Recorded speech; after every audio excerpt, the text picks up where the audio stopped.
بسم اللہ الرحمن الرحیم وصلی اللہ علی محمد وآلہ الطاہرین۔ ہمارا آج کا درس ہے کلمہ اور اس کی اقسام۔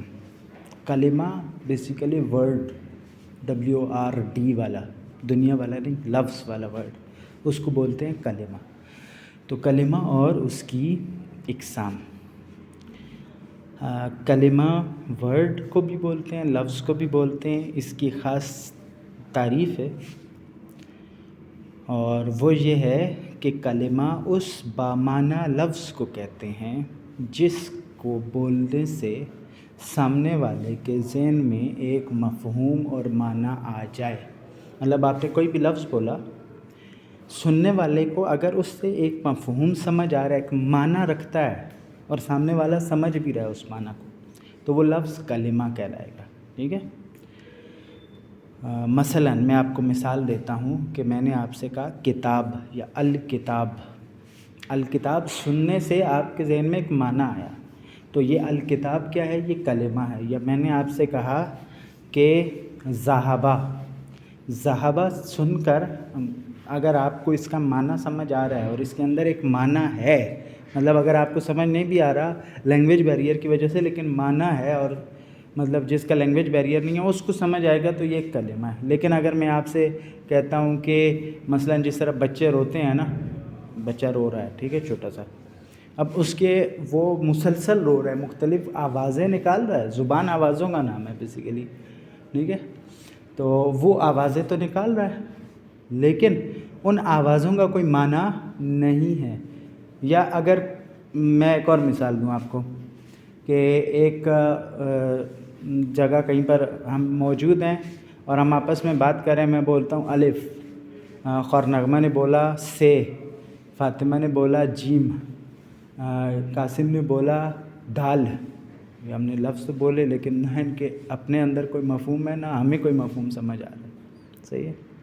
تو یہ حرف ہے، ٹھیک ہے، یہ حرف ہے، اس لیے حرف کلمہ ذاتی طور پر نہیں کہلائے گا۔ کچھ اصول ہیں، ان کے بعد وہ کلمہ شمار کیا جائے گا، ٹھیک ہے، جب اس کے اندر کیا پیدا ہو جائے؟ معنی پیدا ہو جائے۔ یہ بنیادی شرط ہے۔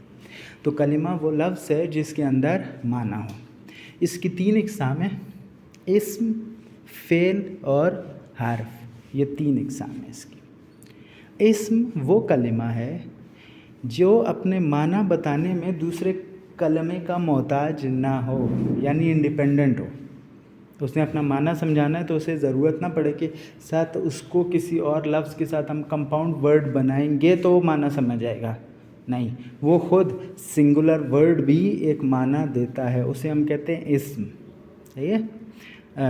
مثلاً ہم نے کہا کہ فاطمہ تو، فاطمہ تو کو اپنا معنی بتانے کے لیے، تو تائے تانیث ہے عربی میں آخر میں، تو لفظ فاطمہ کا معنی کو اپنا معنی بتانے کے لیے کسی دوسرے لفظ کی ضرورت نہیں ہے۔ دوسری شرط اسم کے لیے کیا ہے؟ یہ پہلی شرط تھی۔ دوسری شرط یہ ہے کہ اسم کے اندر تینوں میں سے کوئی ایک زمانہ نہ پایا جاتا ہو، یعنی نہ پریزنٹ کو ریپریزنٹ کرے، نہ پاسٹ کو، نہ فیوچر کو، کسی کو بھی ریپریزنٹ نہیں کرے گا، یعنی اس کے اندر کسی زمانے کی فعلیت نہ پائی جائے۔ یعنی اگر ایک لفظ بولا جائے اور تو اس کے معنی میں یہ نہ ہے اچھا وہ جو پرانے زمانے والا تھا، جو آج کے زمانے والا ہے، یا جو آنے والے زمانے مستقبل کا ہے، اس میں زمانے کی کوئی جھلک نہ پائی جائے۔ 2 شرائط ہیں، جس طرح مثال دی ہے رجلن یعنی مرد، ٹھیک ہے۔ اب اس میں یہ نہیں پتہ چل رہا مثلاً کہ مرد کون سا، 10 سال پرانا مرد، آج کا مرد، یا مستقبل کا مرد، تو اس میں زمانہ نہیں ہے۔ یا حامدن، حامدن ایک نام ہے، ٹھیک ہے، تو یا قاسمن یا فاطمہ تو، اس میں یہ نہیں ہے فاطمہ کون سی فاطمہ، 6 سال پرانی فاطمہ، آج والی فاطمہ، یا 20 سال بعد والی فاطمہ، مثلاً کون سے والی فاطمہ کی بات ہو رہی ہے، یہ نہیں ہے، اس میں زمانہ نہیں ہے۔ اسی طرح سے ایک لفظ ہے ضربن۔ ضربن بیسیکلی تو فعل ہے، لیکن یہاں پر اسم ہے، ٹھیک ہے۔ ضرب یعنی مارنا جو ہے وہ پریکٹیکلی کیا ہے؟ فعل ہے نا، ایک کام ہے، ٹھیک ہے، ورب ہے، لیکن ضربن اس کی دو وجوہات ہیں. ایک تو یہ اسم کی تعریف پر پورا اترتا ہے، یعنی اسے اپنا معنی بتانے کے لیے دوسرا لفظ نہیں چاہیے. دوسرا اس میں زمانہ نہیں پایا جا رہا. ضرب یعنی مارنا، جنرل ہے، ٹھیک ہے، یعنی مارنا. کب؟ کل مارنا، آج مارنا، پرسوں مارنا. مار رہا ہے کی بات ہو رہی ہے، مارا تھا کی بات ہو رہی ہے، مارے گا کی بات ہو رہی ہے، ایسا کچھ بھی نہیں ہے اس میں. یعنی بالکل اس کے اندر کوئی زمانہ یا کوئی کیفیت نہیں پائی جاتی، لیکن ایک چیز ہمیں مفہوم دے رہی ہے.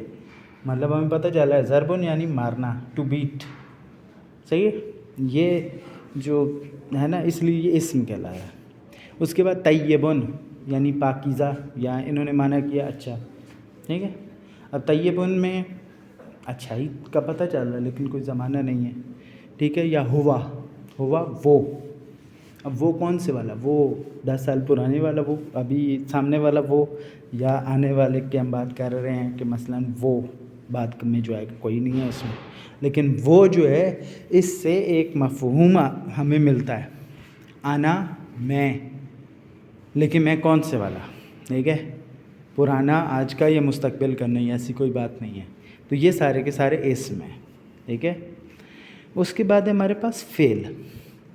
فعل وہ کلمہ ہے جس سے کسی کام کا کرنا یا ہونا سمجھا جائے اور اس میں کوئی ایک زمانہ پایا جائے. یہ دو شرائط ہیں، کام کا کرنا یا ہونا ورب ہے بیسیکلی. ٹھیک ہے، اور اس میں کوئی ایک زمانہ پایا جائے، یعنی ماضی، مستقبل یا حال، پاسٹ، پریزنٹ یا فیوچر. اب دیکھیں، ضربہ ایک فعل ہے، یعنی اس نے مارا. کام کا ہونا ہمیں پتہ چل رہا ہے. ٹھیک ہے، اور اس نے مارا میں ہمیں ایک زمانہ بھی پتہ چل رہا ہے.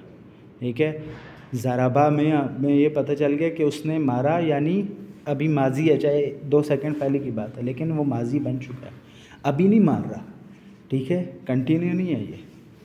تو ضربہ میں زمانہ بھی پایا جا رہا ہے اور ایک کام کا ہونا بھی ہمیں سمجھ آ رہا ہے. صرف کام سمجھ نہیں آ رہا، کام کا ہونا. ٹھیک ہے، یعنی اس فعل کی فعلیت ہمیں مفہوم ہو رہی ہے، سمجھ آ رہی ہے.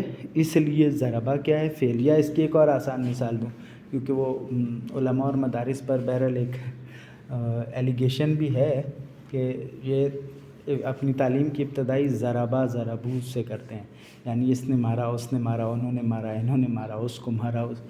تو مطلب مار دھاڑ والا مسئلہ ہے تو ہم لفظ بدل سکتے ہیں. جدید کتابوں میں نہیں ہے، اکثر ادھر ضربہ کی جگہ علمہ استعمال ہوتا ہے. اب عین لام میم، علمہ. ٹھیک ہے، یعنی اس نے پڑھا. تو اسی طرح سے علمہ بھی آپ مثال لکھنا چاہیں تو لکھ سکتے ہیں. اس کے بعد ہے ذہبہ، یعنی وہ گیا. ٹھیک ہے، جا چکا ہے، ماضی، اور عمل ہوا ہے، جا نہیں رہا، گیا. ٹھیک ہے، اسی سے ہم مطلب جب کسی کو کہتے ہیں نا جاؤ، ٹھیک ہے، جاؤ فلاں جگہ جاؤ، فلاں کمرے میں جاؤ، فلاں مثلاً بہن کے پاس جاؤ، بھائی کے پاس جاؤ، ابو امی کے پاس جاؤ، کہیں بھی جاؤ. تو یہ ذہبہ سے. میں قرآن سے آپ کو اس کی ایک مثال دیتا ہوں، بہرحال جتنا ذہن میں میرے آتا گیا کسی بھی کلاس میں کوشش کریں گے تاکہ آپ کا ذہن آیات سے فیملیئر رہے. مثلا قرآن میں خدا نے اللہ تعالیٰ نے حضرت موسیٰ علیہ السلام کو کہا، یا موسیٰ اذہب الی فرعون انہ طغیٰ. اذہب، جاؤ. ٹھیک ہے، وہ حکم ہے، لیکن لفظ صرف میں مثال دینے کا مقصد صرف اس ذہبہ کے ساؤنڈ سے آپ کو قریب کرنا ہے. ٹھیک ہے، تو ذہبہ وہ کیا، یذہب وہ جاتا ہے یا جائے گا. ٹھیک ہے، کیونکہ مستقبل اور مضارع یعنی پریزنٹ اور فیوچر کے لیے عربی میں کچھ خاص قاعدے ہیں، تو اس لیے انہیں ہمیں یہ لفظ دونوں جگہ استعمال ہوگا، یعنی پریزنٹ کے لیے بھی یہی ہے اور فیوچر کے لیے بھی یہی ہے. یذہب وہ جاتا ہے یا وہ جائے گا. اس میں لفظ بھی ہمیں پتہ چل رہا ہے، یعنی کہ کام جاری ہے یا ہوگا. ٹھیک ہے، اور کام زمانے کا بھی پتہ چل رہا ہے اور کام کے ہونے کا بھی پتہ چل رہا ہے. اب انہوں نے ایک نوٹ لکھا ہے، اگر کام کا کرنا سمجھا جائے مگر زمانہ نہیں سمجھا جائے تو وہ اسم ہوگا. ٹھیک ہے، جس طرح اوپر مثال دی تھی ضربن یا عالمن، کوئی بھی آپ مثال دے سکتے ہیں. تو زمانے کا ہونا فعل ہونے کے لیے شرط ہے، فعل آئین والا، ٹھیک ہے. ورب کے لیے ضروری ہے کہ اس میں ایک ٹائم پیریڈ پایا جائے، ورنہ وہ ورب عربک میں ورب نہیں ہے.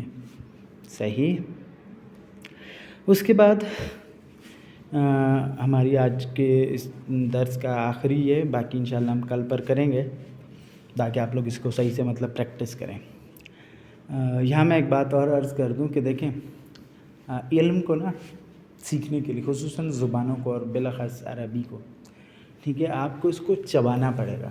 بچہ ہوتا ہے نا چھوٹا، ہم اسے کہتے ہیں کہ بھئی کھانا کھانا ہے تو کیسے کھانا ہے. بچے نے چھوٹے چھوٹے نوالے لینے ہیں، پھر اس کو چبانا ہے، پورا چبانے کے بعد نگلنا ہے تاکہ کیا ہو جائے، ہضم ہو جائے، اسے پراپر اس کے ڈائجسٹیو سسٹم میں جا کر ڈائجسٹ ہو جائے. لینگویج اور بالاخص عربی کے لیے میری یہ سجیشن ہے کہ اس کو بالکل اسی طرح سے ٹھیک ہے ہم نے کرنا ہوگا. اور وہ کیا کرنا ہے ہم نے کہ ہم نے اس کو تھوڑا تھوڑا کر کے پڑھنا ہے، لیکن چبانا ہے، پریکٹس کرنی ہے، ٹھیک ہے، چبانا ہے صحیح سے. اور آپ لوگ 10 دفعہ مجھ سے پوچھیں، 50 دفعہ پوچھیں، مجھے کوئی ایشو نہیں ہوگا. گروپ میں پوچھیں، کلاس کے بعد پوچھیں، ٹھیک ہے، لیکن چبائیں اسے تاکہ یہ اچھے سے ہضم ہو جائے. اس کے بعد ہے آخری ہمارا حرفن. حرفن یعنی حرف، یہ وہ کلمہ ہے جس کے معنی اسم یا فعل کے ساتھ ملے بغیر نہیں سمجھے جا سکتے.